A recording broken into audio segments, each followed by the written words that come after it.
2024 में एक बहुत बड़ी इवेंट होने वाली है। भारत का सबसे बड़ा चुनाव 2024 में होने वाला है और इस चुनाव से देश का अगला प्रधानमंत्री तय होने वाला है। दोस्तों, अभी तक ये माना जा रहा था कि बिना किसी मुसीबत और टकराव के नरेंद्र मोदी जी देश के तीसरी बार प्रधानमंत्री बनने वाले हैं, लेकिन कर्नाटक चुनाव में बीजेपी के हार के बाद लोगों के मन में ये भी सवाल आने लगा है कि क्या प्रधानमंत्री मोदी जी इनको हराया जा सकता है।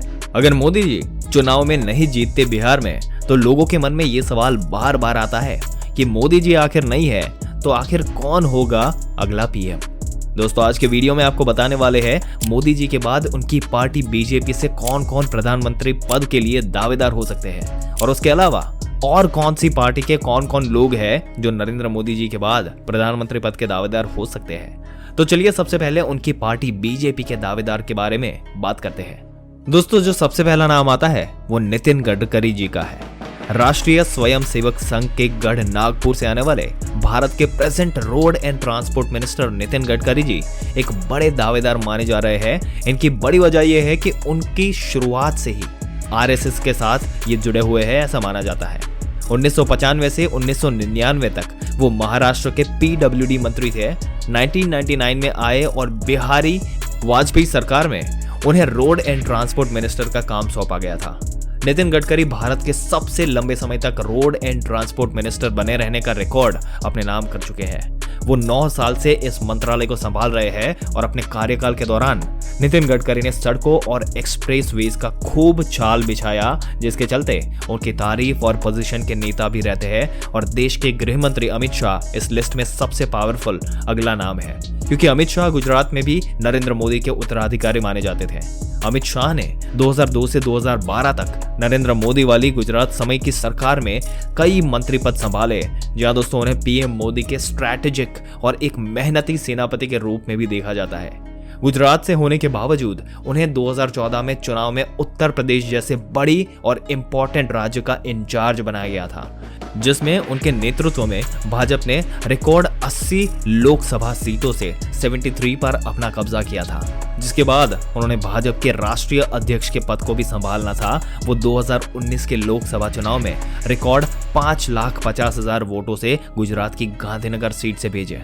और दोस्तों, जनता उन्हें इसलिए भी मोदी जी का उत्तराधिकारी मांगती है क्योंकि उन्हें गृह मंत्री बनने के बाद ही देश में सबसे अहम फैसले लेने गए, जैसे आर्टिकल 370 को हटाना, 3 तलाक के खिलाफ कानून लाना और CAA और NRC जैसे कानून बनाना। इसलिए इन्हें मोदी जी के एक ऑप्शन के तौर पर भी देखा जा सकता है।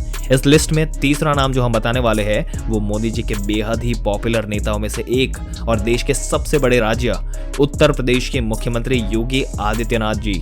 यूपी के मुख्यमंत्री इमेज हिंदुत्व की होने की वजह से वो जनता के बीच काफी पसंद किए जाते हैं। इसके अलावा उत्तर प्रदेश जैसे बड़े राज्य के लॉ एंड ऑर्डर को अच्छे से हैंडल करने के लिए योगी आदित्यनाथ की पूरी चर्चा जो है वो देश में हो रही है। माफिया पर इनके एक्शन लेने के तरीके को जनता काफी अप्रिशिएट भी करती है और इन्हें भी आरएसएस के सबसे चहेते नेताओं में से एक माना जाता है। योगी आदित्यनाथ के बाद इस लिस्ट में जो नेता जिनकी चर्चा होती है उन्हें भी योगी आदित्यनाथ की तरह ही बेहद आक्रामक माना जाता है। असम में मुख्यमंत्री हेमंत बिस्वा शर्मा, इसको भी कुछ नेताओं में गिना जाता है और आने वाले सालों में शायद देश का सबसे महत्वपूर्ण पद इनको भी प्राप्त हो सकता है। दोस्तों, हेमंत बिस्वा शर्मा की राजनीति को 2002 के बाद ही नरेंद्र मोदी जी की राजनीति से कंपेयर किया जा रहा है। तेजी और आक्रामक तरीके से कांग्रेस पक्ष कटाक्ष और आलोचना करते हैं। वो कहीं ना कहीं लोगों के मन में 2002 के जो मुख्यमंत्री नरेंद्र मोदी जी की याद दिलाते हैं और शायद उनके पक्ष में एक ऐसी बात भी आ जाती है जो इस देश में अभी तक नहीं हुई, और ये है कि भारत के इतिहास में अभी तक कोई भी प्रधानमंत्री नॉर्थ ईस्ट के एरिया से नहीं हुआ है। तो वो नाम है जो खुद प्रधानमंत्री मोदी के पार्टी से है। अब चलिए उन नामों की बात करते हैं जो पोजीशन से तो और मोदी जी के प्रधानमंत्री बनने के दावेदार भी हो सकते हैं। आपको बताते हैं अपोजिशन पार्टी वाले नाम। दोस्तों, इस अपोजिशन पार्टी से इस रेस में कौन कौन मजबूत दावेदार है। विपक्षी पार्टियों की बात की जाए तो लिस्ट में सबसे पहला नाम आता है राहुल गांधी का। कर्नाटक में कांग्रेस की जीत के बाद से राहुल गांधी का हौसला बुलंद है। उनकी पार्टी का दावा है कि भारत जोड़ो यात्रा के बाद राहुल गांधी की इमेज में बहुत बड़ा चेंज हुआ है और इसके साथ ही कई पॉलिटिक्स एक्सपर्ट का मानना है कि अगर पीएम मोदी को अभी कोई मात दे सकता है तो वो कांग्रेस पार्टी है, और कांग्रेस ही देश में एक ऐसी पार्टी है जो बीजेपी को कम से कम 200 सीटों पर सीधे टक्कर दे सकती है। पार्टी की राजस्थान, छत्तीसगढ़, हिमाचल और कर्नाटक में सरकार है, और वही साउथ में तमिलनाडु, केरल, आंध्र प्रदेश, तेलंगाना में भी कांग्रेस का अच्छा खासा वोट बैंक है। लेकिन कांग्रेस के साथ अभी भी दिक्कत यह है कि अभी ऐसी कंडीशन में नहीं है कि वहां वो बीजेपी को हर जगह अकेले अपने दम पर टक्कर दे सके। यूपी, बिहार जैसे बड़े राज्यों में अभी भी कांग्रेस की स्थिति बेहद खराब है। और राहुल गांधी के पॉलिटिक्स करियर की बात करें तो 2004 में राहुल गांधी ने अपना पहला चुनाव अमेठी से लड़ा, और इस चुनाव में वो 1 लाख से ज्यादा वोटों से जीते थे। इसके बाद 2009 और 2014 में भी अमेठी से सांसद चुने गए। 2013 में कांग्रेस के वाइस प्रेसिडेंट बने, और इसके बाद 2017 में कांग्रेस के प्रेसिडेंट बन गए। लेकिन राहुल गांधी को सबसे बड़ा झटका तब लगा जब वो अपनी खानदानी सीट अमेठी से 2019 का लोकसभा चुनाव हार गए। जी हाँ दोस्तों, हालांकि वो वायनाड सीट से चुनाव जीत गए थे, लेकिन 24 मार्च 2023 को राहुल गांधी को फिर से एक झटका लगा जब कोर्ट की उनकी लोकसभा सदस्यता खत्म कर दी और अगले 6 साल तक चुनाव लड़ने से रोक दिया।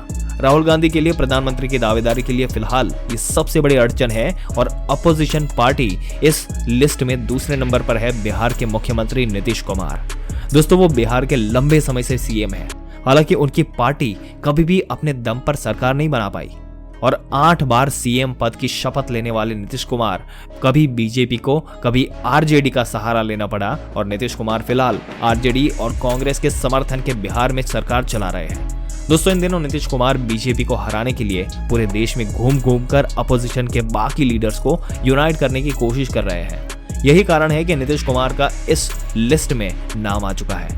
नीतीश कुमार की पीएम दावेदारी में पक्ष में अगर जो बात हुई है वो ये है कि साफ सुथरी छवि वाले नेता माने जाते हैं। लंबे समय तक सत्ता में रहने के बाद भी वो बेदाग रहे हैं, और उनको करीब 5 दशकों का राजनीतिक और सामाजिक अनुभव भी है। 17 सालों से बिहार के मुख्यमंत्री की कुर्सी पर काबिज है, और इसके साथ ही नीतीश कुमार की इमेज सबको साथ लेकर चलने वाले नेताओं में होती है, और इसलिए इनका नाम जो है वो सभी जाति धर्मों के वोटरों के बीच मानी जाती है। नीतीश कुमार कर्मी समुदाय से आते हैं। बिहार के बाहर उत्तर प्रदेश, मध्य प्रदेश और राजस्थान में कुर्मी समुदाय बीजेपी का ट्रेडिशनल वोटर है। अगर नीतीश कुमार विपक्ष का वो चेहरा बनते हैं तो कुर्मी वोटर ही नहीं बल्कि ओबीसी समीकरण भी बिगड़ सकता है। तो इस तरह नीतीश कुमार नरेंद्र मोदी जी को टक्कर दे सकते हैं। दोस्तों, ये लिस्ट था जिसमें कौन अगला पीएम बनेगा। इसके कुछ नाम हमने दिए हैं अपोजिशन पार्टी और उनके पार्टी के। अगर आप इसका पार्ट 2 देखना चाहते हैं और भी नाम इस लिस्ट में जुड़ सकते हैं तो हमें कमेंट करके जरूर से बताइएगा। अगर वीडियो अच्छा लगा हो और इसमें दी गई जानकारी आपको अच्छी लगी हो तो हमारी चैनल को सब्सक्राइब करके बेल आइकन जरूर से दबा दे। मिलते हैं एक और दिलचस्प वीडियो में एक और दिलचस्प जानकारी के साथ। तब तक के लिए इस वीडियो में अंत तक बने रहने के लिए आपका दिल से धन्यवाद।